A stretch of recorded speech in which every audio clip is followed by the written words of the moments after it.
Mañanas en Libertad, con Carmen Carbonell.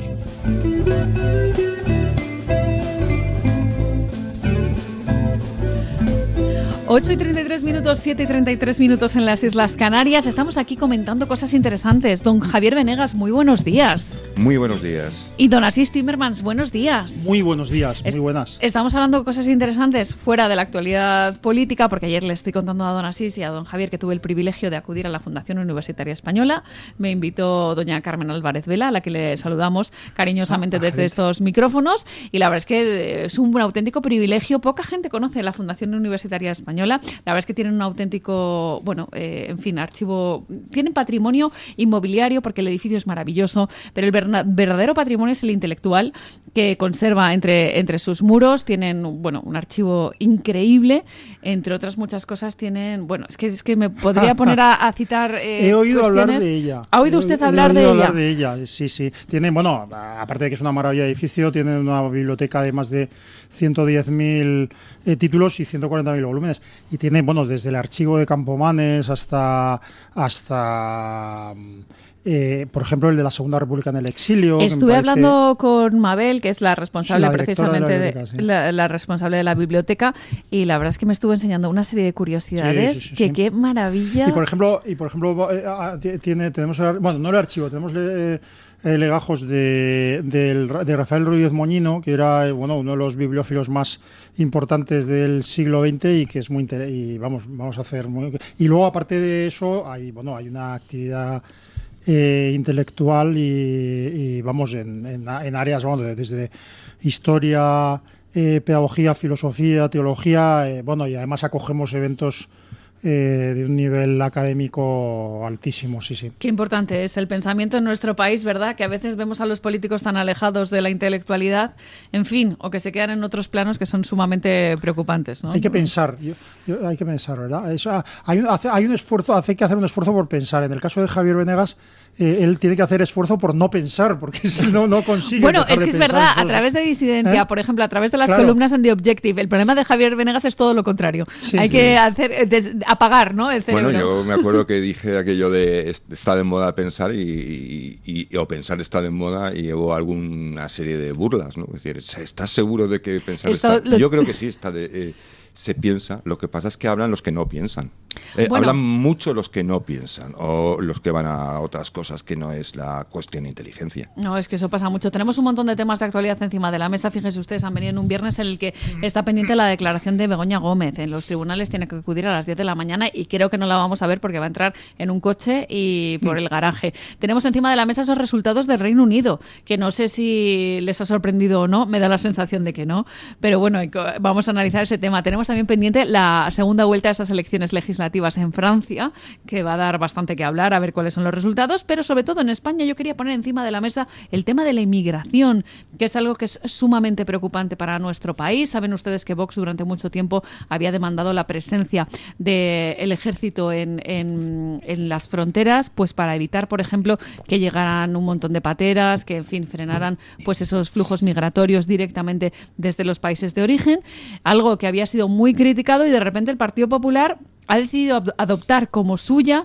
esa medida y proponer ahora que sea la Armada la que vigile las fronteras. ¿Les ha sorprendido a ustedes ese cambio de posición del Partido Popular? No, ya lo hizo en las elecciones catalanas, casi en los minutos de descuento. Yo creo que sencillamente algún asesor le dijo, oye, mira, aquí hay unas décimas de voto y podemos intentar arañarlas. No hay una convicción. Lo de la cuestión de la inmigración como problema, sobre todo la inmigración masiva de cierto tipo que todos conocemos, y la tendencia que tiene a aglutinarse, es decir, que no es una dispersa, mucho más dispersa, sino que tiende a aglutinarse. Allí donde aterrizan los primeros van los siguientes, hasta que llega un momento en que no se pueden integrar. Estaba viendo yo un documental hace poco que no es nada sospechoso de ser ultraderechista, porque es de esta francesa Arte, ¿no?, que suele hacer, y sobre el tema de la inmigración en Suecia. Es decir, una declaración que me pareció ya palmaria era la de un trabajador social sueco de origen iraquí. Un chico bien, un hombre educado, un hombre muy occidentalizado, si queremos decirlo así, que en un momento dado dice, no, yo soy iraquí, yo tengo mi origen iraquí, dice, pero yo mismo he percibido y me he dado cuenta que la inmigración que llegaba al ritmo que estaba llegando, ya al vertiginoso ritmo que estaba llegando, no era integrable. O sea, es decir, una persona que trabaja directamente atendiendo a ese problema, es decir, no es un hombre con prejuicios, sino que se dedica a ayudar en estas cuestiones. Él mismo reconocía que el volumen y el ritmo era imposible de integrar. No decir, no, es que han fallado las políticas de integración. No, señor. Es que no había posibilidad de hacerlo a este nivel. Luego, yo creo que, o sea, en un corto programa de radio, al final, ¿qué es lo que tienes que decir? Pues algo que creo yo, que ayude al oyente, vamos, no pretendo yo ayudar a nadie, pues digamos a entender el problema y a pensar un poco, a pensar y a buscar información. Entonces, el problema con la inmigración es que solo oímos hablar de clichés. Ay, es que esto es ultraderechista, o es no sé qué, o es xenófobo, o tal. Bueno, entonces, ¿qué ocurre? Que no. Es decir, la economía y la política en gran parte es un sistema de incentivos. Entonces, no se está hablando nadie, quiero decir, sensato y civilizado, piensa que un inmigrante, ni siquiera que un inmigrante legal o ilegal, es mejor o peor persona, es más o menos persona. No se trata de esto, Se trata de que en España, si estableces un sistema de incentivos que lleva a la gente a incumplir la ley, eso crea un problema, crea muchos graves problemas, ¿verdad? Crea graves problemas en la población española, crea graves problemas en la inmigración legal, crea graves problemas en los inmigrantes ilegales, porque les estás incentivando a cometer ilegalidades, aparte de que atraigas, en parte, repito, solo en parte, a personas con antecedentes penales o con una cultura de violencia mayor o lo que sea. Pero hay gran parte que no, pero a la que por el sistema de incentivos que le das, es decir, el sistema de incentivos es, si incumples la ley te premio. Entonces, eso trae graves problemas. Probablemente muchos miles de ahogados en el Mediterráneo son víctimas directas de ese sistema de incentivos que te dice, si incumples la ley, si arriesgas tu vida poniéndote en manos de una mafia, si consigues todo esto, te premio. Entonces, ese riesgo de caer en manos de una mafia, de pagarles una barbaridad, de arriesgar tu vida en el Mediterráneo o en el Atlántico, ese riesgo, digamos, les merece la pena y en muchos casos acaban en el fondo del mar. Eso es consecuencia de un sistema de incentivos que se establece en este país y en otros. Y eso hay que afrontarlo abiertamente. El problema es que claro. A mí, de todas formas, esas críticas que han hecho a mí, que lo diga el Partido Popular o que lo diga Vox, que es decir, hay cosas que son de sentido común, pero que no se pueden decir. Es decir, esta vulgaridad, mofa que hace el Partido Socialista de que van a bombardear los cayucos, mire, vamos a ver, si usted no entiende, está en el gobierno y no entiende que la Armada no está solo para la batalla de Midway, sino que un patrullero está precisamente para garantizar... Para proteger nuestras fronteras. Es decir, garantizar que nuestro espacio marítimo sea respetado. Es decir, es así de simple, es su función. ¿Eso quién lo va a hacer? ¿Qué lo va a hacer? ¿Se va a subir a un patín de esos de pedales algún ministro y me va a convencer que no vengan? Es su trabajo. Es decir, esa especie de burla, de desvirtualización de lo que son cuestiones elementales de un país que sea soberano, es algo que está metido a machamartillo y hasta el punto de que es peligroso porque las personas pueden entender que el hecho de que un patrullero intercepte un cayuco va contra los derechos humanos. Es decir, intercepte me refiero a que lo detenga y no le permita arribar al puerto correspondiente, sino que lo vuelva a llevar al lugar de procedencia, ¿no? Entonces, es así de simple. Es como decir, vaya por Dios, la policía vigilando, ¿no? La policía garantizando la seguridad. En este bar se bebe. Y vamos a llegar incluso a hacer detenciones a los delincuentes. ¿A dónde vamos a llegar? ¿No? Claro, y además hay una banda de extremistas que pretenden hacer cumplir la ley, cosa intolerable. Claro. Sí, pero sobre todo, yo no sé si estáis de acuerdo, vamos, que esto creo que decírselo a Javier es una cosa que lo importante es que esté en el debate público tanto el reconocimiento del problema como la necesidad de tomar medidas ante él.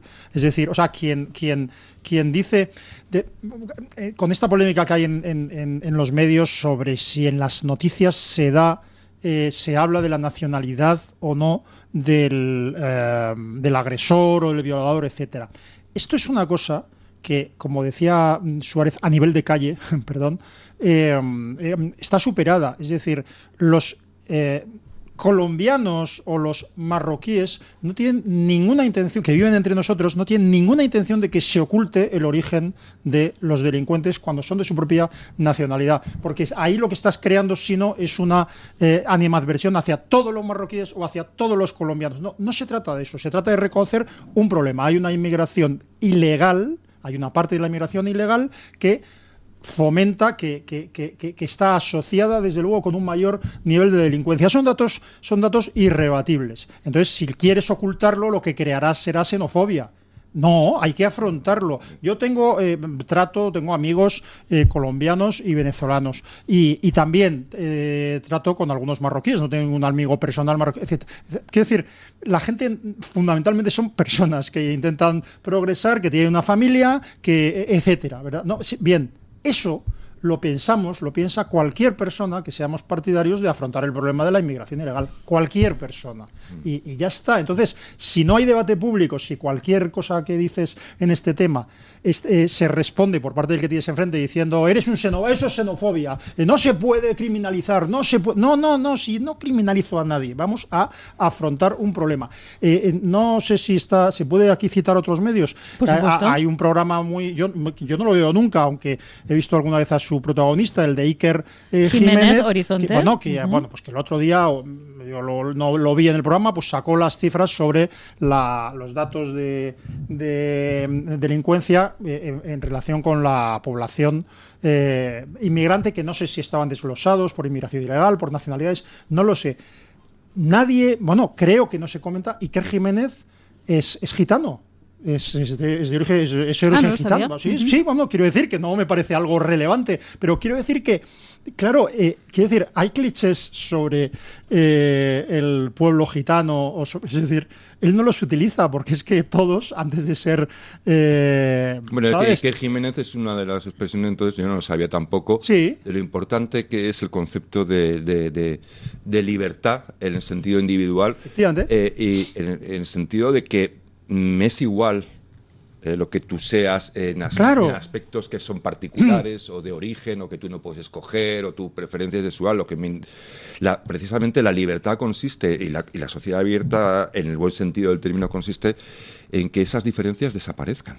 Es decir, que yo trate a Carmen conforme lo que es Carmen en conjunto, como persona. Exacto. Es decir, pues le gusta reír, le gusta le gusta viajar, es una persona de fiar, es una persona que tal, es divertida, lo que sea. Es decir, sus cualidades que la construyen. No si es más alta o más baja, no si es amarilla, verde o marrón. La raza a la que puedo pertenecer, etcétera, etcétera. Eso es... Claro. Pero lo que estamos consiguiendo y lo que está consiguiendo la izquierda es precisamente justo lo contrario. Es racializar, ¿no? Es decir, que esas diferencias que no definen realmente, o no deberían definir íntegramente a la persona de arriba a abajo, sino que son un aspecto más, se conviertan en elementos imprescindibles y además perfectamente visibles. Visibilizar, como dicen ellos. Claro. Es decir, te esclavizan a una condición que igual...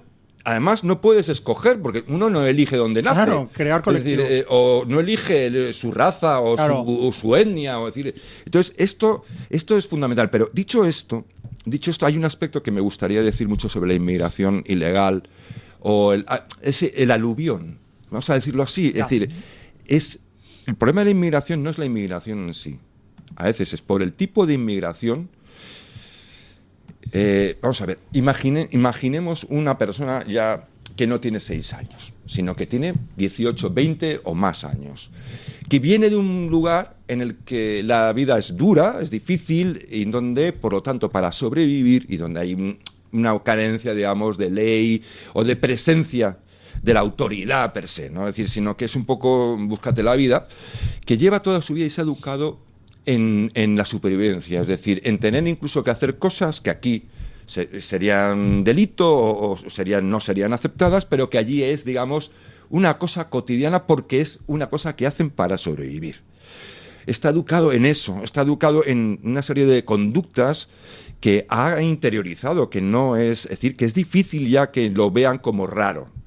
Y esas personas que vienen, de repente se encuentran aquí, en un entorno donde su forma de vida, que es la subsistencia y que permite una serie de licencias y de excesos, no digo barbaridades, pero de cosas que son molestas aquí o que son delito, entra aquí y tiene que adaptarse a que todo eso, que forma parte de su hábito, de su forma de entender el mundo, por ejemplo, engañar cuando hace un trueque o intentar, yo qué sé, pero el que haya estado fuera lo puede entender. Y de repente llega aquí. Es difícil. Y si además de llegar aquí, llega él inmediatamente en el barrio en el que está, empiezan a llegar sus familiares, después llegan los otros de oídas, y al final en ese entorno no hay dispersión, sino que hay una concentración de personas que tienen costumbres y tienen tal, pues lógicamente la integración es prácticamente imposible. Es imposible, es decir, es imposible integrar, porque lo que se produce es una asimilación inversa. Allí donde se establecen, imponen gradualmente sus propias Esos famosos guetos, ¿no? Que también son, bueno, se han trasladado, pues por ejemplo, en países como Francia, que saben ustedes que allí es un auténtico problema, por ejemplo, en Marsella, en París, en La Vallière. Se ha convertido también en una cuestión europea, ¿no? Esta inmigración ilegal, esta inmigración descontrolada, sobre todo con ese efecto llamada, ¿no? Del que estamos hablando. Y luego yo quiero decir una cosa, o sea, repito, creo que lo hemos dicho desde el principio, es un tema muy complejo como para tratarlo en un programa de radio en el que estamos, muy complejo y muy largo, pero quiero dar un ejemplo, vamos, la gente lo conoce, pero yo soy muy poco partidario de políticas de integración, en el sentido de que lo que hay que establecer es incentivos, digamos, a la integración. Y eso significa fundamentalmente que todas las personas, independientemente de su origen, cumplan la ley y tengan los mismos derechos y las mismas obligaciones. Quería citar, eso lo conoce mucha gente, bueno, yo que fíjate, todavía ya teníamos uso de razón. Bueno, yo por lo menos, no sé si don Javier, cuando sucedió la crisis de los Marielitos, no voy a contarlo, pues que es largo, pero fue un éxodo de miles de personas, de muchos miles de personas, que al principio espontáneo, que luego provocó Fidel Castro y que metió en esos barcos, en esos fugados de Cuba, para quitarse, literalmente vació cárceles de los peores delincuentes e incluso psiquiátricos de los peores enfermos mentales. Bueno, pues entonces la película Scarface, el protagonista es un Marielito. Bueno, lo peor, y llegaron cientos de miles no, pero de muchas decenas de miles a Miami. Curiosamente, 20-25 años después, esto fue en el año 80, se hizo unos estudios sobre cuál era la situación del Marielito, la situación media del Marielito en Estados Unidos, en Miami y en otros lugares de Estados Unidos. El Marielito medio era una persona de clase media alta que había progresado, que había establecido un negocio, que se había puesto a trabajar, etcétera, etcétera. ¿Por qué? Porque se había encontrado con unos incentivos que le habían animado, digamos, a cumplir la ley. Si tú de repente creas colectivos, que es lo que estaba diciendo Javier Venegas, la izquierda, bueno, el estatalismo en general, pero la izquierda no quiere conseguir que no se discrimine a los homosexuales. Quiere que sean un colectivo, quiere colectivizarlos. No quiere, por eso lo del colectivo LGTBI y cosas así, no quiere que los inmigrantes tengan los mismos derechos que... Bueno, un lenguaje que ha cogido el Partido Popular. Amigo. LGTBI lo llaman, es decir, es que claro, es una de hecho, cosa... se habla del colectivo, ¿no? El colectivo, sí, el colectivo. Que no sabes, no como si fuera un autobús. El colectivo, eso te el autobús de Buenos Aires, ¿no? El colectivo. Sí. Bueno, pero lo que quiero decir es que se trata de esto. Son personas. No existe, es el colectivo de abogados. Exacto. El defensor de los pleitos, ¿no? Ese colectivo. Yo fui abogado de joven guapo. Sí, los colectivos. No, pues mira, pues los inmigrantes no son... las personas tienen derecho. Es verdad que todas las personas son iguales en dignidad, iguales ante Dios. Esto es así. Ahora, incentivar el incumplimiento de la ley significa hacer un escaso favor a los que cumplen la ley y a las personas a las que incentivas para incumplir la ley. Y te digo, vamos a ver, lo que estás diciendo tiene una derivada que a mí me preocupa mucho. Y no. Estos son mis principios, los cambio inmediatamente si me das suficiente. No, sí, es que tiene que ver con lo que comentas. Es decir, la degradación que llega a producir ese sistema de incentivos perversos va más allá de la propia inmigración. Explico, yo estuve también averiguando un poco cómo la situación en Gran Bretaña, que no sabía que era tan pavorosa. Y la verdad es que en Gran Bretaña tienen gravísimos problemas y no son puntos aislados, sino que hay zonas y cada vez más en donde hay un problema, pues seguro, derivado de esa concentración migratoria y de ese problema de integración, por decirlo así, pero que tiene un efecto más devastador de lo que parece. Porque ocurre que en esas zonas donde imperan esos incentivos perversos, donde se aglutina esa inmigración que acaba, pues lógicamente sin integrarse y además pues sin encontrar empleo, en situaciones precarias, irregulares, se empieza la delincuencia, ¿no? Es decir, es una salida, eso es una salida cuando no tienes tal, pues la delincuencia, las mafias aprovechan eso. ¿Cuál ha sido el efecto secundario de esto terrible?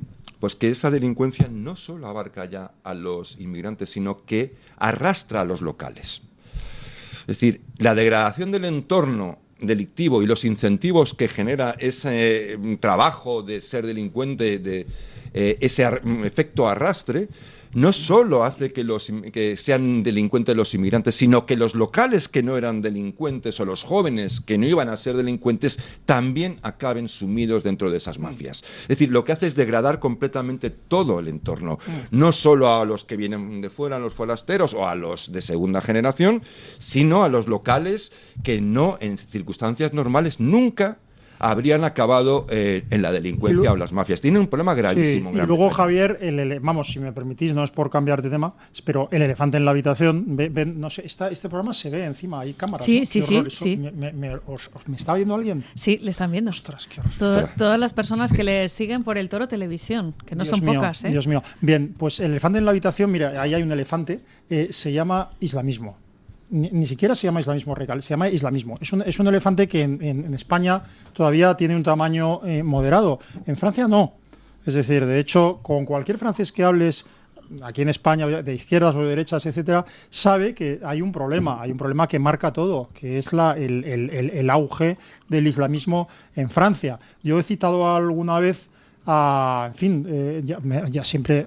Aquí lo cito siempre mal, porque me escucha Carmela Niembro y luego me corrige, a las novelas de Michel Houellebecq, bueno, novelas, la famosa novela Sumisión de Michel Houellebecq. Bueno, no voy ahora a hablar de literatura, sobre todo delante de Carmen Carbonell, que es la autoridad. Es un placer hablar de literatura en este foro. Pero quiero decir que que le intimida. Pero que ese escenario en el cual la izquierda opta por favorecer las opciones políticas, digamos, islamistas en contra de una derecha que consideran radical, ya tenemos ese escenario delante y es un escenario gravísimo. En la propia novela de Houellebecq pues describe una situación atenuada pero real y terrible de antisemitismo en la Francia de hace 15 años y ahora mismo es mucho mayor. Quiero decir que eso es un problema y vuelve a ser, en mi opinión, un problema de lo que dice Javier, es decir, bien, la avalancha de inmigrantes, pero también es un problema de incentivos culturales. Si la imposición del islamismo a hombres y mujeres, porque es una religión impuesta, es una religión que penaliza gravemente la abjuración el abandono de la propia religión, es decir, si eso se incentiva, es decir, si es posible someter a hombres y a mujeres por parte del islamismo, llamémosle radical, pero si es posible someterlos y que las mujeres tengan que estar sometidas de determinadas formas, etcétera, si eso es posible en España, si hay una cultura y una ley y un entorno que lo permite, eso crecerá incontroladamente y será un problema grave. La concentración es un problema, porque en una sociedad, yo como vivo y hay venezolanos, una familia venezolana, otra puede ser argentina, luego hay españoles, es decir, hay una dispersión, hay una mezcolanza, pero hay una dispersión, es decir, nadie está ahí aglutinado con los suyos y el problema de la concentración y el Islam es tremendo, porque entonces las personas, y yo conozco casos, que quieren integrarse, que quieren de alguna manera, por así decirlo, occidentalizarse en algunas cuestiones. No significa que tiren el Corán a la basura, sino que simplemente pues una chica que quiera llevar vaqueros o que quiera no llevar el pelo cubierto y que simplemente quiera ir juntarse con otras amigas que no son islamistas, que pueden ser españolas, que pueden ser de cualquier otro lugar, y irse directamente a tomar un café, una Coca-Cola, una cerveza, a bailar. y eso lo he visto yo con mis propios ojos, cuando hay concentración eso no es posible, porque se produce un efecto de vigilancia. La comunidad, esa comunidad que impone su propia ley dentro de ese entorno. Es decir, el gran reto que tiene Europa y los Estados europeos es cómo van a hacer que el Estado de Derecho prevalezca sobre, digamos, leyes o estados de leyes alternativos que se van instaurando en esas zonas. Esas zonas impiden que las personas que en un momento dado pudieran hacer un poco, tener más libertad o elegir su propia vida, su propio camino, pues estén vigiladas y dicen, no, las mujeres llevan el hijab porque quieren. Bueno, y si alguna no quiere, no se lo va a quitar, porque está en un entorno en el que eso está penado. O sea, es decir, no te digo que vaya penado de tal, en algunos casos igual hasta la zurran, igual. De hecho, hay dentro de la Sharia, entre comillas, se elogia a quien, entre comillas, reparte justicia. Digo entre comillas porque es lo que ellos dicen, ¿no? Cuando de repente amonestan a una mujer que no viste con pureza, ¿no? Con esa pureza que ellos entienden que es cubrirse incluso el cabello, ¿no? Sí. La versión... Perdona, ya termino. Sí. Eso cuando está concentrado, cuando estás en la tribu no se mezcla, no se dispersa, eso es una ley de hierro. La versión clásica de ese incentivo, del que hace justicia, como dices tú, en el Islam, es que se le premia, se le reconoce y además se le recuerda que le están esperando las 70 y tantas juríes en el paraíso, ¿no? La versión moderna y más socialista del tema consiste en que con nuestros impuestos, organizaciones como Hamas o como Hezbollah, y como la Autoridad Nacional Palestina incluida, le paga por matar a la familia o al asesino mismo. Es decir, cuando un asesino islamista en Palestina asesina a un hombre, a una mujer y sobre todo si asesina a niños, su familia recibe unas cantidades de las que estamos hablando aproximadamente entre 300 y 400.000, el equivalente a 300 o 400.000 euros, y tiene la vida asegurada gracias a haber asesinado, por ejemplo, a 3 o 4 niños. Es por lo que en muchas ocasiones se habla de cómo están llamando, ¿no?, al terrorismo directamente a todas esas personas que se erigen en Oriente Medio pues como justicieros, ¿no?, y que acaban, pues como decimos, asesinando a mujeres, a niños, y además con cifras que encima son públicas. O sea, está ya reconocido, ¿no? ¿Cuánto vas a percibir? ¿Cuál va a ser la ayuda, la subvención para tu familia? Creo recordar que le llaman, que tiene el nombre, no sé si oficial, de Pay for Blood. Así, no se cortan, ¿no? Directamente. Pues es el pago de la sangre, ¿no? Que es una cosa realmente sorprendente. En fin, son las 9 de la mañana, las 8 en las Islas Canarias. Vamos a hacer una pausa publicitaria y a la vuelta tenemos la entrevista del día. Vamos a hablar con alguien que conoce muy de cerca las fiestas de San Fermines y que ha estado en el Ayuntamiento de Pamplona. Luego verán por qué les cuento esto. El Toro TV también es Radio Libertad. El DHA omega 3 es clave en el funcionamiento normal del cerebro, la visión y el corazón. Si te preocupa el deterioro asociado a la edad, debes tomar DHA. El DHA de Mederi Nutrición tiene certificación IFOS, máximo estándar de pureza y calidad. Busca DHA Pure NPD1 o visita ahora mederinutrición.com. Castilla y León. 15 caminos de Santiago y más de 2.500 kilómetros de experiencias a tus pies. Cultura, gastronomía y naturaleza. Elige tu camino. Junta de Castilla y León. Luis del Pino, Alba Vila, Javier Horcajo y José Javier Esparza son Radio Libertad. La doctora Iradier, especialista del Instituto de Microcirugía Ocular, IMO, Grupo Miranza, realiza en Madrid cirugía premium de presbicia y catarata. Si desea eliminar sus gafas de vista cansada o nota que con la edad pierde visión, la doctora Iradier le realizará el tratamiento para recuperar la agudeza visual y nitidez de la juventud, con la mejor lente intraocular y la técnica más segura y eficaz. Doctora Iradier en IMO, Grupo Miranza. Teléfono 910-783-783. Calle Valle de Pinares Llanos 3, Mirasierra, Madrid. En un entorno idílico, más de 100 profesionales, psiquiatras, internistas, psicólogos, psicoterapeutas, terapeutas ocupacionales, enfermeros, celadores y administrativos, trabajamos en el Hospital Psiquiátrico San Francisco de Asís, en Málaga, con un solo objetivo: sanar al paciente mental. Infórmese en www.hospitalsanfrancisco.com y llamando al teléfono 952 20 14 64.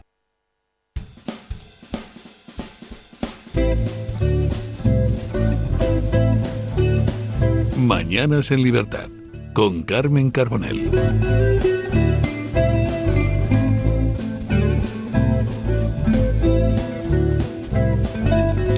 Bueno, mañana a las 12 del mediodía tendrá lugar el chupinazo en Pamplona, que abre a las fiestas de San Fermín la puerta, a esos encierros, a esas charangas y a ese, en fin, jolgorio que suele ser característico por las calles de Pamplona. La verdad es que es una fiesta entrañable de esta España nuestra, y queríamos echar la vista atrás y acordarnos de lo que pasó en Pamplona no hace mucho, sino hace unos aproximadamente 6 meses. Como saben ustedes, las elecciones autonómicas le dieron la alcaldía a doña Cristina Ibarrola, que fue alcaldesa de Unión del Pueblo Navarro, allí en la Casa Consistorial de Pamplona. Y el caso es que en un momento determinado, respondiendo a ciertos intereses, pues doña Cristina Ibarrola fue desalojada del consistorio, y por eso queremos echar la vista atrás y recordar pues que algunas políticas tienen cierto coste, y sobre todo si se leen en clave nacional. Doña Cristina Ibarrola, muy buenos días y muchas gracias por estar con nosotros. Hola, buenos días, un placer. Bueno, yo no sé si he hecho una lectura muy adecuada de lo que pasó en aquel momento determinado. Cuando tuvo que erigirse como presidente del gobierno Pedro Sánchez, dijo que contaba con los votos de Bildu, con un apoyo muy claro de esta formación heredera de la banda terrorista ETA, y dijo que Bildu iba a dar su apoyo sin condiciones a la investidura de Pedro Sánchez, que no había ningún acuerdo de por medio y que no había líneas rojas. Lo que pasa es que qué casualidad que precisamente en esas mismas fechas se gestó una moción de censura contra doña Cristina Ibarrola, que fue por tanto desalojada del Ayuntamiento de Pamplona, que actualmente está en manos de EH Bildu. ¿Esta lectura que yo estoy haciendo es correlativa a doña Cristina Ibarrola?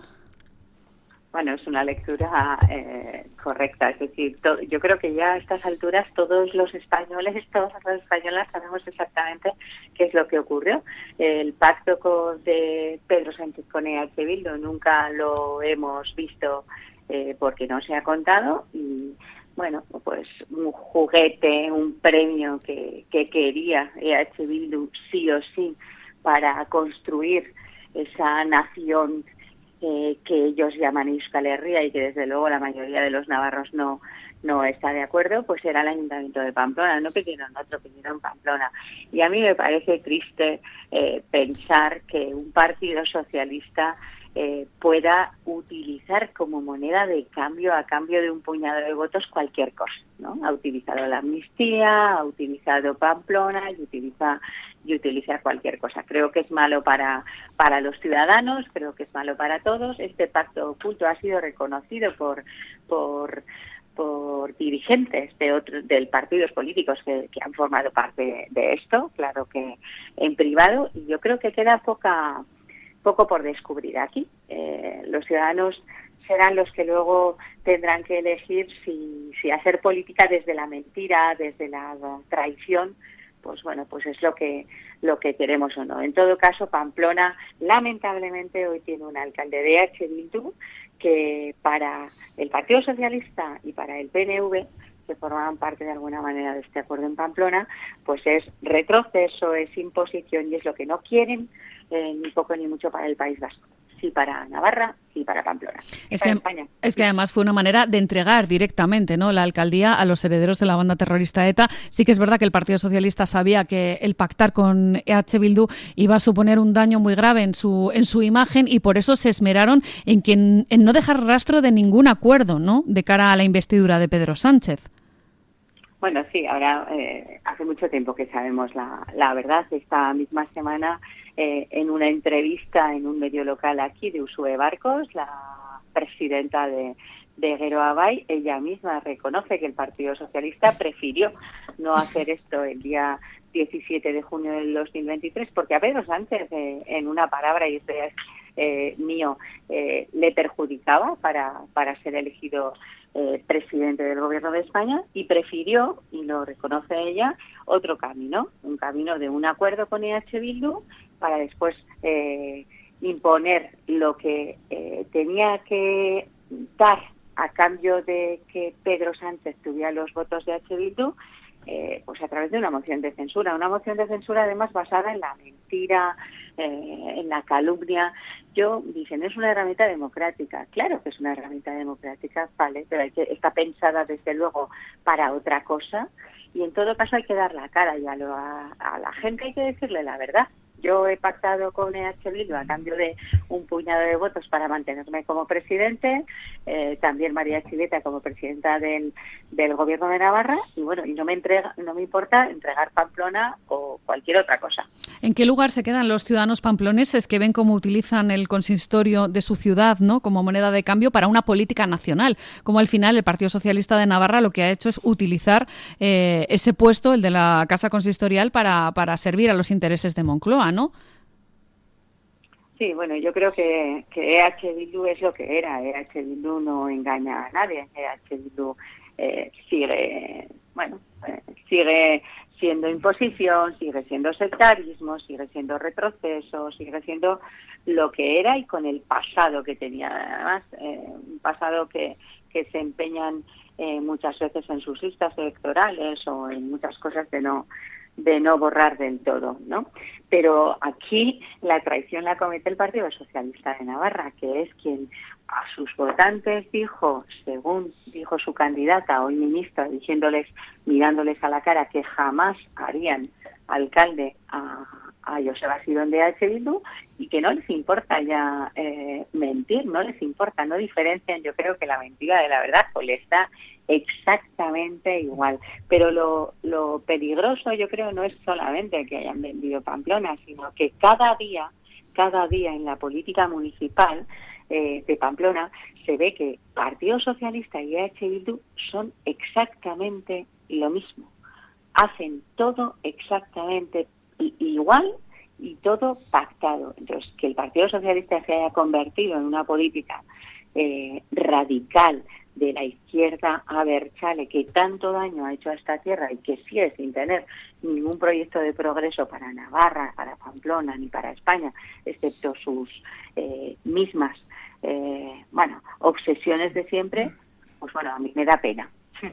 Sí, pena, porque la verdad es que es la típica cuestión que dices, es una auténtica tragedia, y me lamento, ¿no?, por lo que se ha convertido el Partido Socialista. Don Asís Timmermans tiene una pregunta para usted, doña Cristina Ibarrola. Sí, muy buenos días, doña Cristina. Bueno, en realidad solo son dos cosas. Una, pues mandarle ánimos, porque necesitamos que en Navarra pues haya una resistencia a favor de España y a favor de la libertad, fundamentalmente. Así que, en fin, confiamos en usted y en los suyos.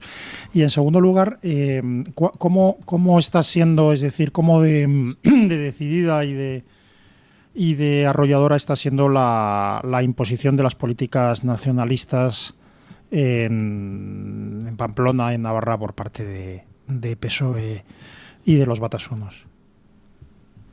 Bueno, pues de cara a la galería están, intentando que pase más desapercibido lo que hacen, que es lo mismo que hacen todos en campaña electoral. De repente, en campañas electorales, o luego cuando están ahora empezando a gobernar, pues bueno, no vemos icurriñas, no vemos mensajes de lo que realmente les mueve, que es la construcción de esa Euskal Herria por la que han llegado hasta a apoyar asesinatos, que no los tenemos tan lejos, y hablan de política social. Pero bueno, esto es de cara a la galería. De hecho, estos días estamos viviendo como en alcalde de Pamplona, de EH Bildu, se erige en el adalid de la convivencia. El adalid de la convivencia, cuando Pamplona, en su día grande, tiene un tramo de la procesión en la que los concejalas de UPN, históricamente, tenemos que ir rodeados de policías porque hay vejaciones, hay escupitajos, hay insultos, hay intentos de agresión. Y vienen del sector y de todo ese movimiento afín a EH Bildu. Entonces, bueno, pues es lo que es y no ha borrado todavía en absoluto lo que era. En todo caso, nosotros, y gracias por el ánimo que lo recogemos entusiastas, porque yo siempre digo que yo he venido a la política a hacer la vida fácil a la gente, a hacer política útil, a construir, y desde luego no nos van a amedrentar, nos van a hacer más fuertes y vamos a trabajar intensamente desde la honestidad, desde la coherencia, desde el trabajo y desde la verdad, cosa que ha perdido el Partido Socialista hace tiempo, para cambiar el rumbo de la política de España, de Navarra y de Pamplona. Doña Cristina, Javier Venegas también tiene una pregunta para usted. Buenos días, doña Cristina. Lo mismo le digo, ánimos, pero hay una cuestión, es decir, yo que soy del norte, he visto cómo se ha ido degradando especialmente lo que es Navarra, ¿no? Es decir, algo que para mí entonces era difícil de imaginar. Y la pregunta que uno se hace, y en general en España, pero especialmente en un lugar tan como Navarra, para mí tan querido, es ¿cómo es posible que prospere este tipo de políticas o este tipo de personajes o este tipo de no sé, de ideologías en un lugar como Navarra y si es posible recuperar la calle o cómo se puede hacer? Porque yo lo que sí me he dado cuenta en algunos lugares, por ejemplo, es que primero lo que dificulta mucho es que tú puedas, usted lo ha dicho cuando hacen el paseíto, ¿no? Y que tienen que ir escoltados. Esa marcha vísperas tan característica, ¿no? En la que se cantaba el Riau Riau tradicionalmente. Claro, y que, bueno. Esa dificultad de estar en la calle es decir, con los mismos recursos que los demás para hacer política y para llegar al común, ¿no? Es decir, expulsan a la gente. Y luego, ¿cómo se puede recuperar ese espacio? Porque eso yo creo que la política se tiene que hacer en la calle, a pie de calle, lo primero, no en las redes sociales, sino yendo casa por casa, pueblo por pueblo. ¿Cómo se puede hacer esto? Bueno, yo estoy totalmente de acuerdo en la política, en los plenos de los ayuntamientos o en los plenos del Parlamento. Llega a muy poca gente. La política hay que hacerla ganando el sentir de la calle, viendo qué necesitan los ciudadanos y modificando nuestras propuestas para buscar soluciones a un contexto social que va cambiando. Estoy absolutamente de acuerdo. En Navarra lo que ha pasado es que durante muchos años históricamente se han entendido Unión del Pueblo Navarro con el Partido Socialista y ha habido muchos años de progreso de esta tierra. De hecho, Navarra ocupó los primeros lugares en todos los rankings de derechos sociales, de empleo, de salud, de fiscalidad, de bienestar. Ha sido referencia de todo. Llevamos 9 años con gobiernos nacionalistas o con gobiernos socialistas apoyados en la influencia que tiene EH Bildu y esto ha ido de capa caída y en todos los rankings objetivos, y esto no es percepción, pues ahora estamos en puestos de mediocridad. Lo que ha cambiado es el Partido Socialista y yo lo que creo es que hay que hacer mucho trabajo de calle, efectivamente, que los ciudadanos sepan la verdad, que estemos abiertos a ver qué es lo que necesitan, que demos soluciones y que lo hagamos desde la honestidad y pues no sé, yo quiero pensar que esta forma de hacer política se castigará en algún momento, porque es que, primero, con muchos peores impuestos, cuando Navarra tiene herramientas para poder atraer empresas, atraer riqueza, atraer talento, con una fiscalidad atractiva y con unos servicios públicos que eran, referente y ahora no, pues habrá que ver la manera de hacer política para la gente y no por intereses de sillones, que es lo que estamos viendo con un Partido Socialista con Pedro Sánchez a la cabeza y con María Chivite en Navarra, que actúan exactamente igual, no pensando en el ciudadano y pensando solamente en mantenerse en el poder a cambio de cualquier cosa. Pues eso es lo que creo que hay que combatir y hay que combatirlo ganando la confianza de cada día más personas, porque esta tierra no merece esto. Pues doña Cristina Ibarrola, le vamos a pedir que siga dando la batalla, como viene haciendo habitualmente, y le vamos a desear que siga pues disfrutando de esas fiestas de San Fermín que comienzan mañana, que tenga usted unas felices fiestas y sobre todo que lo veamos todos los españoles, por lo menos a través de la televisión, cuando vemos esos encierros y vemos el jolgorio y la fiesta de un pueblo que para nosotros es sumamente querido. Doña Cristina, como se suele decir habitualmente, viva San Fermín. ¡Viva! Y esperamos que pueda disfrutar, como les decimos, de unos días bastante tranquilos, pero de fiesta también en Pamplona. Muchísimas gracias por haber estado con nosotros. Un saludo muy cordial. Muchísimas gracias, un placer, de verdad. Gracias. Bueno, pues nosotros queríamos traer esta entrevista haciendo de memoria, que es algo que a veces nos pasa mucho a los españoles, ¿no? Que se nos olvidan las cosas. Hay quien piensa que la salida de Cristina Ibarrola del Ayuntamiento de Pamplona fue hace mucho tiempo y no hace, 6 meses prácticamente, 7. O sea que es una cosa relativamente reciente y que explica cómo se sustenta el gobierno de Pedro Sánchez. Traíamos a la mesa esta pregunta justo en una semana en la que el propio Partido Socialista de Cataluña ha reconocido que está negociando con Esquerra Republicana una especie de cupo para recaudar el 100% de los impuestos, una nueva moneda de cambio que se pone encima de la mesa, teniendo en cuenta pues que quieren investir a Salvador Illa y por tanto fortalecer la posición del Partido Socialista de Cataluña allí precisamente y por tanto también contentar, ¿no?, a todos sus... La situación es extrema, en mi opinión. La situación es extrema porque ¿cómo es posible que no tenga una contestación y una reacción por parte de toda la población española, pero en particular de los votantes y militantes del PSOE? ¿Cómo es posible que no tenga contestación que el Partido Socialista esté abiertamente troceando lo que queda de Estado en Cataluña, cediendo permanentemente cotas de soberanía a cambio de votos, de una candidatura, de un apoyo coyuntural, de lo que sea? Es decir, no tienen derecho. Es decir, esta idea de que las mayorías permiten modificar los estatus constitucionales, de modificar la constitución, la configuración territorial de un país, que permiten hacer cualquier cosa, es una idea totalitaria. Es decir, la idea de que una mayoría de los españoles puede votar sobre si yo tengo que levantarme con el pie derecho o con el pie izquierdo es una idea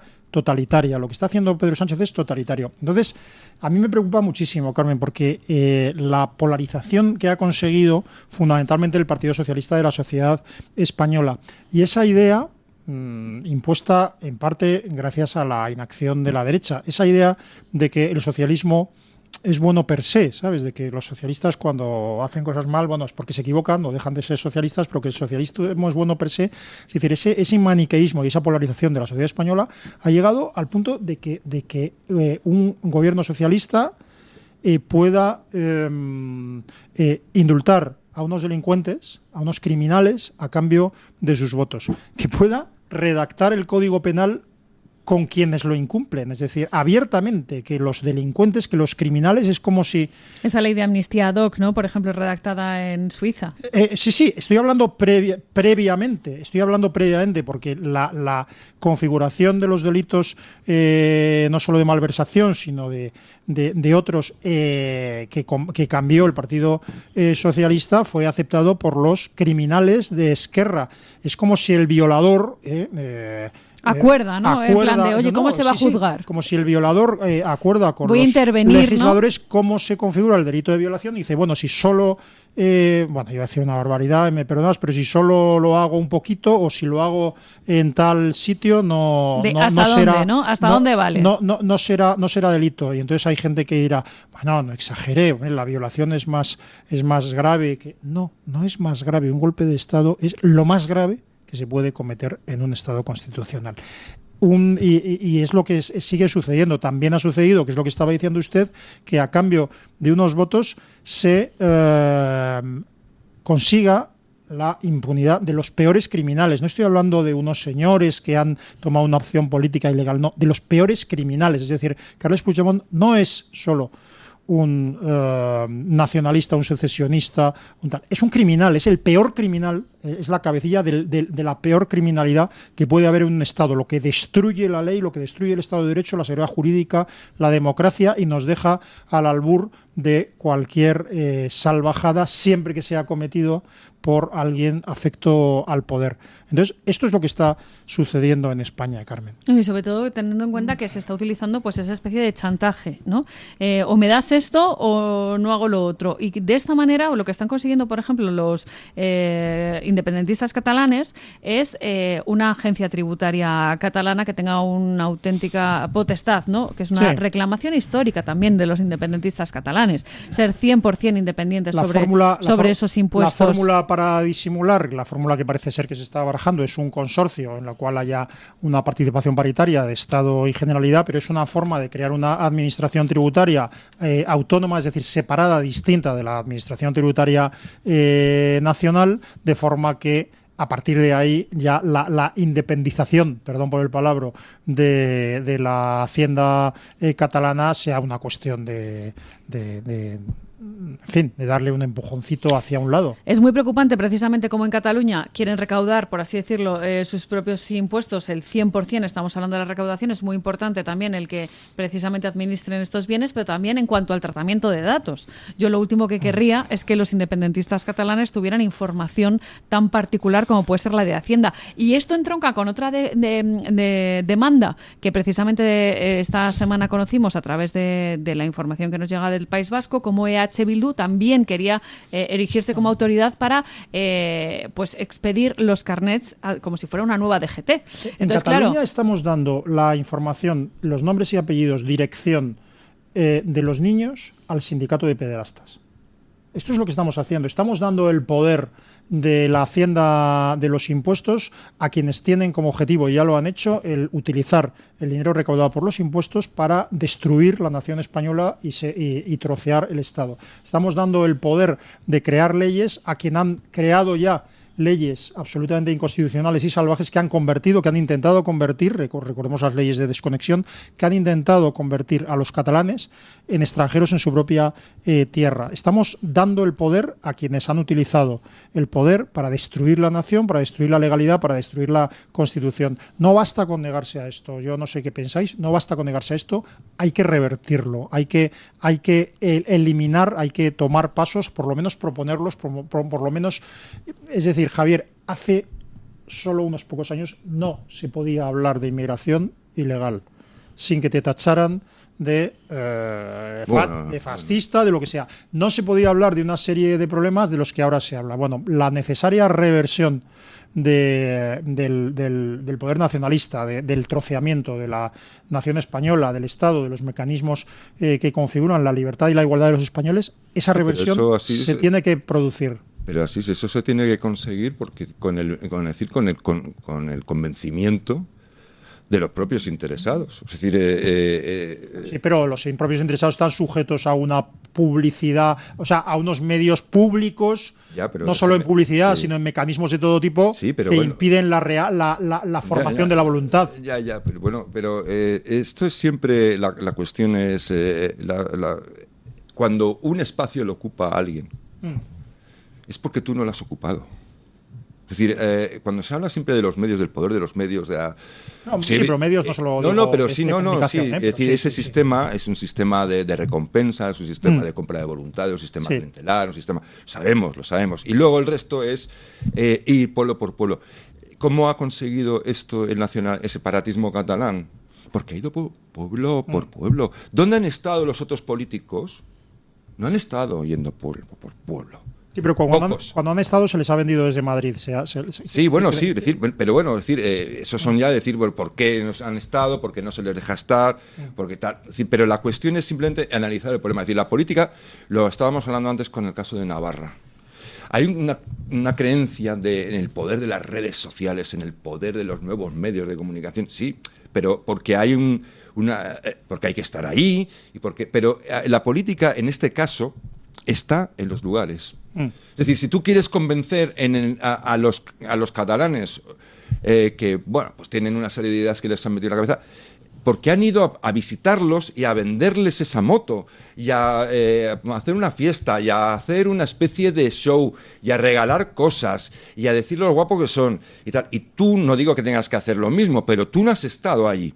No has estado, y la política al final consiste en estar, y la política aquí, por parte de los que deberían defender lo que nosotros consideramos importante, ha sido una política cómoda, una política vaga, una política perezosa, que ha dejado hacer y que no ha querido bajarse al terreno de donde está la gente corriente. No ha querido ir de gira por los pueblos. Ahí está, por ejemplo, ahora mismo creo que es Alejandro Fernández, que es un tipo pues que es mucho más cercano, que es un tipo tal.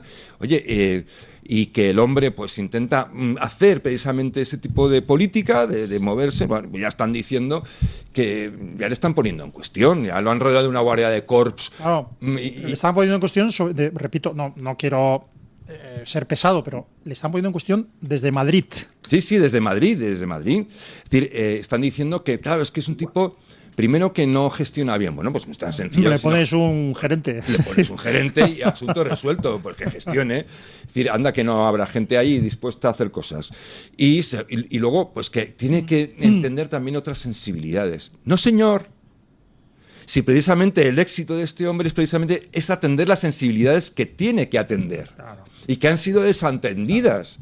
Claro, pero y luego, y también, perdona que insista, pero repito, eso que dices tú, es verdad que el nacionalismo ha sido un movimiento pues tan convencido que ha creado y ha impuesto una realidad ficticia tremenda. Tú le dices a un jovencito, a mí me ha pasado, a un estudiante diciendo que te ha empezado a hablar, claro, porque el sacrificio de Rafael Casanova, y tú dices, ¿qué sacrificio? Si Rafael Casanova murió tranquilamente en Amor y Compañía, ejerciendo su profesión y en buena sintonía con el rey. Dice, no creas que no lo comprobaré, me decían los bueno, pues no creas que no lo comprobaré. Bien está que se vaya. Voy a contrastar esta información. ¿Quién lo va a comprobar? Voy a contrastar esta información. Es que les es igual, pero lo que te quiero decir es que si esto es verdad, que han trabajado, etcétera, también es verdad que hay una estructura mantenida por sumas ingentes de dinero, por puestos públicos, por subvenciones. Pero son tigres de papel. Por Luego son tigres de papel.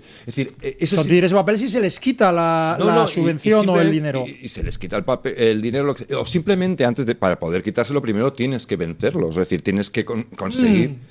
Es que no me parece legítimo. O sea, vamos a ver, sé que es una discusión de fondo, Javier, pero no deberías. En España es uno de los lugares del mundo, no te creas que son frecuentes, en el que se admite que el Estado pueda servir para reconfigurar la realidad territorial con dinero público. Es decir, a nadie se le ocurre que un partido separatista pueda utilizar una institución española para destruir lo español, que haga propaganda en contra de la propia nación a la que representa. Es decir, esto es ilegítimo. Tú puedes como particular, e incluso como partido político, esto es más discutible, pero bueno, tú puedes como particular pelear por convencer a la gente de que Cataluña es una nación y de que España es una porquería o lo que quieras. Lo que no es legal, ético ni legítimo es utilizar las instituciones públicas para imponer eso. Sí, debería estar prohibido, Javier. Lo que me refiero es que debería estar prohibido. Es decir, pero ¿y qué estamos viviendo? ¿Y qué se vive en muchos países? ¿Qué se vivía en Argentina? Debía estar prohibido todo lo que se hizo en Argentina. Es decir, un sistema. Sí, pero por malos que fueran los Kirchner, no intentaron destruir la nación. Bueno, no intentaron separarla. Sí, pero yo lo que estoy hablando es de la forma de operar. Es decir, de la realidad de la política. A veces la realidad es la que es. Y te encuentras en un terreno desnivelado, cuesta abajo. Es decir, tú tienes que ir cuesta arriba. Y ellos, como los patinetes, no hace falta ni que se empujen, se dejan caer, lo tienen hecho. Sí. Es así. Entonces, la política consiste en aceptar la situación estratégica en la que te encuentras. Es decir, y por supuesto que si es legal o que hay que apelar a las acciones legales o hay que seguir el camino de la legalidad que te brinda el Estado de Derecho, también. Pero lo fundamental es que los tigres de papel caen cuando hay personas capaces de hacer cosas, de decir cosas y capaces de llegar al público y de hacer la política donde hay que hacerla. Es decir, mira, yo hace poco, yo pongo un ejemplo. A mí estuve en un acto hace no mucho de una cuestión de prensa y tal. Y en ese momento entró en la sala en la que estábamos, en el salón de actos, entró pues Feijóo, ¿no? Que estaba invitado, y entró Feijóo, y no entró un Feijóo solo, para sentarse por ahí. Entró un Feijóo seguido de todo el séquito. La corte. De su corte. Es decir, a mí aquello me demostró una cosa, es decir, el alejamiento de las convenciones y de las costumbres y de las formas de estar que hay en la ciudadanía, que hay en los ciudadanos, en una nación de ciudadanos, se han convertido en alejamiento absoluto. Es decir, este señor, igual que entra, que no puede adelantarle nadie, sino que entra detrás con el otro Borja, ¿no? Es Borja Semper, el gran en orden, casi en un orden. Un protocolo, ¿no? Casi con protocolo, como si fuera entrar al Papa bajo palio, ¿no? Entonces, digo, esto nos está diciendo una cosa. Es decir, por supuesto que los nacionalistas o los enemigos de nuestra nación o de nosotros mismos hacen lo que hacen y se aprovechan absolutamente de todo. Son unos ventajistas, lo sabemos. Pero claro, si en el otro lado la visión de lo que es hacer política consiste en que alguien te chive una ocurrencia y tú decirla y tal, en lugar de estar dejándote la piel, tú y los tuyos, en todos los lugares en los que no te comes una rosca. Eso, por cierto, que tantos se meten con Milei, inventan cosas de él, etcétera. Y claro, cuando Milei, es que los políticos deberían ser normales. No digo que Milei sea normal, es un tipo bastante peculiar, cuando menos excepcional. Pero claro, cuando va, y no como post ni como nada, dice, se va de vacaciones. Entonces, ¿qué hace cuando se va de vacaciones? Pues coge un billete de avión y se va al avión. Y entonces, claro, todos los pasajeros, los que están en el avión, ve llegar a Milei y bueno, y le saludan y hola, y qué tal, y esto no es una vez, es todas las veces. Quiero decir que es un tipo normal, hay que ser normal, hay que dejar, es verdad que rodea, el político tiene un entorno diseñado para hacerle pero es que creer. No está decir, uno de los problemas que estamos viviendo ahora mismo en Europa y que hablan de la ola de la extrema derecha y tal, lo que hay en realidad, la ola no es la extrema derecha, es una reacción ante un alejamiento tan brutal de la realidad de los ciudadanos, de las cuestiones, es decir, es que llega una von der Leyen que vive en una urbanización de lujo y todos estos viven en lugares muy privilegiados, alejados de los problemas del común. Ellos no tienen problemas de inmigración, no tienen problemas de raterillos, ni de carteristas, ni de atracadores, ni tal. Es decir, entonces ese alejamiento, pues es lógicamente lo que provoca crisis de legitimidad y crisis muy gordas como las que hay ahora mismo en Europa. Fijaos qué diferencia de esto que estamos comentando, ¿no? De esos políticos que son casi normales, como Javier Milei, que se acerca a coger un avión, con el despliegue magnífico del gobierno que ha blindado las calles adyacentes a los juzgados ante la declaración de Begoña Gómez. Los que están por Plaza de Castilla nos están contando cómo es de enorme ese cordón policial que pues está alterando, entre otras muchas cosas, el tráfico ya de por sí complicado en esa zona de Madrid un viernes por la mañana. Yo quiero decir una cosa. ¿Puedo? Sí, claro. ¿Puedo saludar? Puede saludar. Estos son sus micrófonos, don Asís. Fíjate, del tema no sé que no vamos a entrar porque la directora del programa es usted. No, pero si usted quiere entrar, entremos, que tenemos unos minutos. Con don Luis me atrevo a contradecirle, pero con usted me da cierto terror. Pero lo que está saliendo, las informaciones que están saliendo de Begoña Gómez, muchas son gravísimas, pero muy gravísimas, y además se ve que esconden, porque estamos hablando de muchos millones de euros de unas empresas que han sido favorecidas y que eso, como poco, ha sido aprovechado aparentemente por la mujer del presidente del gobierno para que financiaran sus actividades o las promovieran bien. Pero de todo lo que ha salido, lo más grave simbólicamente hablando y también penalmente hablando para mí es la constatación de que presuntamente una funcionaria de Moncloa se dedicaba, al menos en parte, a gestionar los negocios privados de Begoña Gómez. Pero que no era solamente una funcionaria, es que de hecho desde el año 2018 estuvo haciendo como labores de asesoría, pero es que les digo que no era una funcionaria al uso, sino que el propio Pedro Sánchez, tal como publica el debate, elevó precisamente a directora general a esa asesora de Begoña Gómez. O sea, no estamos hablando ni siquiera de una funcionaria al uso, sino que pues realmente consiguió esa categoría que además lo que hizo es duplicar el sueldo respecto a estamos, Le pagó los servicios prestados a su mujer con dinero público. Claro, pero pero lo que quiero decir es que supuestamente. Claro, pero aparte de que se puede estar cometiendo por parte de la propia funcionaria una malversación de fondos. ¿Por qué? Porque está dedicando su sueldo, su trabajo como alta funcionaria de la presidencia para favorecer, para atender los negocios privados de una persona que es la mujer del presidente del gobierno. Pero lo que quiero decir es que esto, lo que estamos viendo es que en parte al menos, y yo creo que no solo en parte, los negocios, los proyectos privados de doña Begoña Gómez estaban gestionados por el gabinete del presidente del gobierno.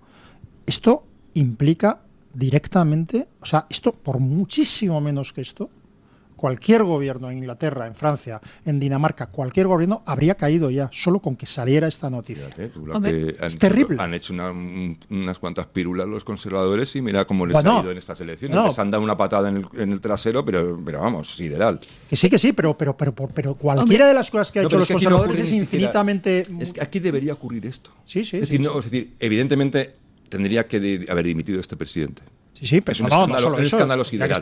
Tendría que estar imputado. Sí, más allá de si los tribunales demuestran que se ha cometido o no una serie de delitos, es una cuestión de una desvergüenza política de una pareja, de dos señores que lo que están demostrando es que su cultura, su educación particular, es hacer lo que les da la gana. Y es que ni siquiera, seguramente, Begoña Gómez ni siquiera se da cuenta de que lo que está haciendo es una burrada.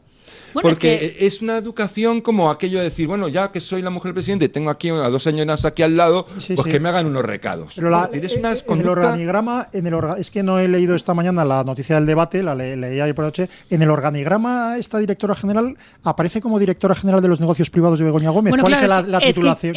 El tema es que ese cargo, gracias a Dios, no existe como tal, en el sentido de que no son transparentes, sino que simplemente se contrata como responsable de programas con rango de directora general.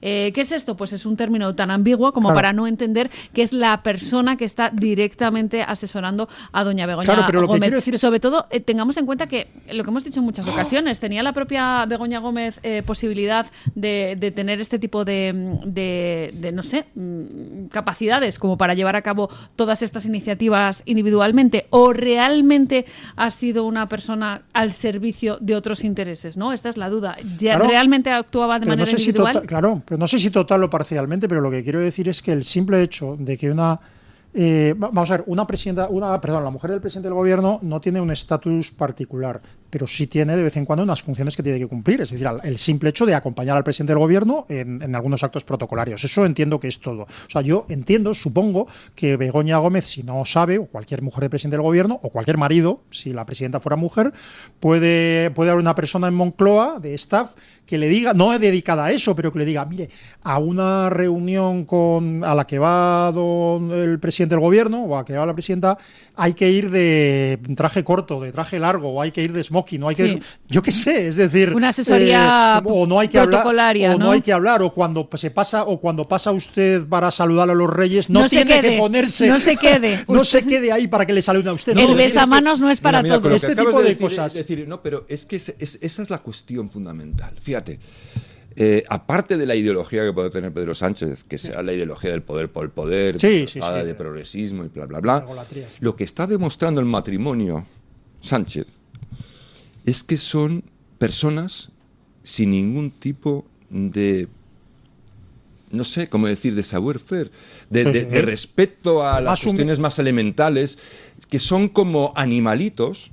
Es decir, con todo respeto, es como animalitos, os han criado como animalitos que no son conscientes de ninguno de los límites, digamos, normales de la más mínima decencia. El más humilde de los españoles se sabe comportar. Son como personajes poseídos por una especie de...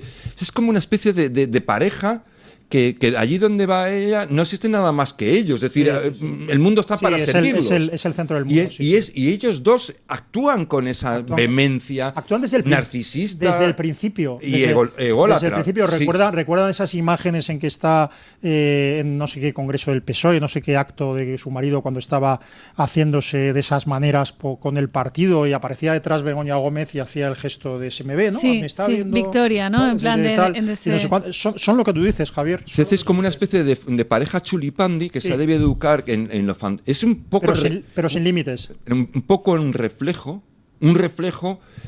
digamos ya superlativo, de esta mala educación que ha habido durante un tiempo en la que han surgido una serie de niños adultos narcisistas que se creen que son el hombre del mundo y que el mundo está para servirles. Es decir, que no es que ellos hagan cosas que no están bien o no tal, es que el mundo no les da lo que merecen. Pero quiero decir que esa asesoría para portarse adecuadamente en los lugares públicos es lo único que necesitaría la mujer o el marido del presidente o de la presidenta del gobierno. Ves que nadie se atreve a decírselo, supongo. Sí, pero que quiero decir que eso sería lo único, pero si se constata, si se confirma que una alta funcionaria se ha dedicado total o parcialmente a atender los negocios privados, el trabajo privado de Begoña Gómez, eso revela dos cosas: un delito en sí mismo y la implicación de la estructura de Moncloa. Se puede concebir que una directora general se dedique a los negocios de Begoña Gómez sin conocimiento y permiso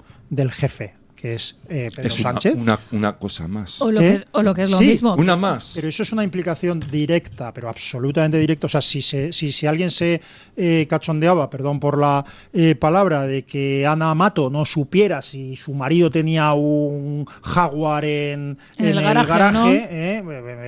En fin, cosa que no voy a decir yo, pero el cómo se trató a determinadas personas en el Partido Popular. Pero bueno, si alguien se cachondeaba de eso, ¿puede el presidente del gobierno saber que una persona del gabinete de presidencia está atendiendo los negocios privados de su mujer? ¿Puede no saberlo? ¿Puede no admitirlo? O lo que es lo mismo, ¿ustedes realmente creen que Begoña Gómez, con la capacidad que tenía, pudo actuar motu proprio con todos estos contactos y a expensas de su marido, sin que lo conociera su marido? Noten los oyentes que en la radio española ya quedan 2 o 3 personas, y 2 de ellas al menos están aquí, que dicen correctamente motu proprio y no dicen de motu propio o cosas parecidas. Una de ellas es Carmen Carbonell. ¡Qué suerte! Y siempre estaré en el equipo en el que esté Carmen Carbonell. Siempre en el de hablar correctamente. Carmen es que tiene otro nivel, amigo. Hombre, la categoría a la que ponen ustedes en esta mesa de Mañanas en Libertad, y sobre todo cuando llega don Eric Gutiérrez con la voz de los oyentes. Yo soy el que baja al suelo el nivel. Eso que quede claro,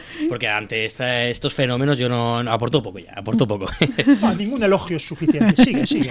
Adelante con ello, adelante. Hablaban de Begoña Gómez, todavía no ha llegado al juzgado. Algunos manifestantes sí, he de decir, algunos manifestantes están ya en las puertas del juzgado, pero Begoña Gómez todavía no. Tengo que decir que hay algunas imágenes sobre ese cordón policial, sobre ese despliegue inédito y sobre todo cómo han blindado las calles adyacentes, provocando, ya les digo, grandes problemas de tráfico, sobre todo en la Plaza de Castilla, que es uno de los puntos neurálgicos del tráfico en Madrid, más un viernes por la mañana.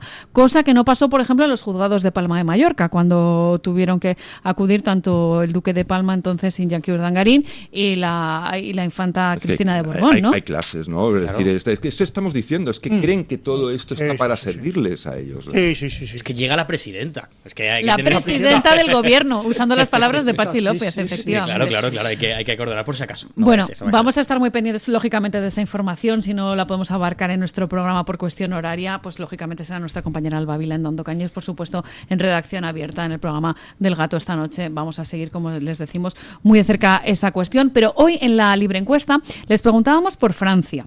Les preguntábamos a propósito de esa segunda vuelta de las elecciones legislativas y en que se le pone un poquito cuesta arriba la cosa a Marine Le Pen para conseguir esa mayoría absoluta. Efectivamente. Les preguntábamos a los oyentes esta mañana si creen que la formación de Marine Le Pen, Agrupación Nacional, conseguirá la mayoría absoluta en Francia este domingo, como ya saben. Respondemos a esas preguntas en esta mesa. Don Asís, ¿usted cree que lo va a conseguir? No, yo sinceramente, ya sé que esto es políticamente incorrecto decirlo, pero no lo sé. Bueno, pues es muy honesto reconocer. Sí, quiero decir, no lo sé porque es decir, es verdad que las medidas, es decir, esa retirada estratégica de los candidatos que han quedado en tercer lugar por parte de la derecha o de la izquierda, sobre todo de la derecha, va a dañar las posibilidades de Marine Le Pen. Yo creo y espero. Yo discrepo profundamente con el partido de Marine Le Pen, sobre todo en su estatalismo, pero yo creo que Francia necesita claramente una pasada por la derecha, lo digo así. Pues yo creo que no van a ganar, pero además no van a ganar primero por esta estrategia. Yo desde luego estoy alucinado con Macron, sinceramente, porque entiendo que él no va a apoyar a Marine Le Pen. Yo eso jamás lo hubiese imaginado, pero no me hubiese esperado que Macron estuviera sumido en un grupo de esta catadura, donde, por cierto, están la marca de EH Bildu del País Vasco, sí. sumado a esa Frente Popular. Es absolutamente... Pero yo creo que no va a poder. Y no va a poder por una de las cuestiones, por la estrategia de concentración, de intentar conseguir esos escaños que a favor de ese Frente Popular, pero también porque creo que las manifestaciones y las actitudes que están demostrando son intimidatorias. Y hay muchas personas francesas que estarán dudando y en cierta forma dicen, bueno, es que si igual voto a Marine Le Pen, igual es que esto esta gente va a provocar aquí una guerra civil. Es decir, hay un efecto también intimidatorio. Pero yo creo que verdaderamente el problema de orden constitucional y de seguridad Ahora, Macron, Francia, desde luego, es la frase de Albert Camus, ¿no? Es decir, es las faltas de los demócratas lo que trae al final las dictaduras. Claro. Es un personaje que, teniéndolo todo, ha sido nefasto. Sí, pero que la evolución del partido de Marine Le Pen ha sido una evolución muy positiva en todos los sentidos y no se puede decir, y quiero recordar ante las acusaciones de ser prorrusia, etcétera, que habría mucho. El Frente Popular lo que quiere es salir liquidar la OTAN. Sí, pero lo que quiero decir es que la primera declaración internacional de partidos políticos en Europa contra las amenazas de Rusia a Ucrania sucedió antes de la guerra de Ucrania y fue protagonizada, entre otros, por Santiago Abascal y Marine Le Pen.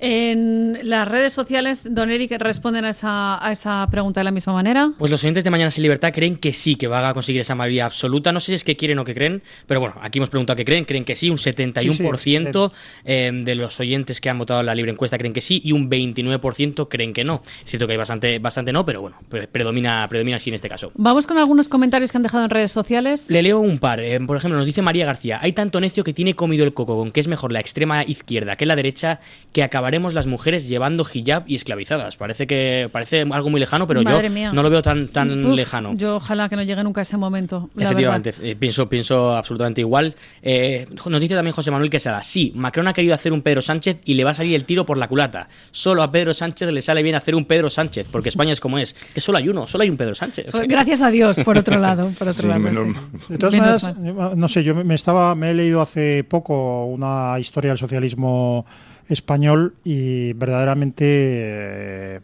es descorazonador que el partido de la izquierda, del que debería ser de la izquierda socialdemócrata española, sea un partido tan sectario y con tics con políticas tan prototalitarias como el Partido Socialista Obrero Español. Eso es una tragedia para España y ya fue una tragedia para España ese partido socialista que, como decía el historiador Paul Johnson, que aconsejó a todo el mundo en sus tiempos modernos, en buena medida la guerra civil española fue una traslación de la guerra interna del Partido Socialista. Pues ahí lo deja dicho don Asís Timmermans, porque se nos acaba el tiempo. Don Eric Gutiérrez, muchas gracias por habernos traído la voz de los oyentes. Don Asís Timmermans, muchas gracias. Un placer el mío, Carmen. Don Javier Venegas, muchas gracias. Y muchas veces, que se suele decir, ojalá coincidamos más veces en esta mesa de Mañanas en Libertad. Nosotros hacemos una pausa publicitaria y seguimos con más contenidos aquí en Radio Libertad. El Toro TV también es Radio Libertad.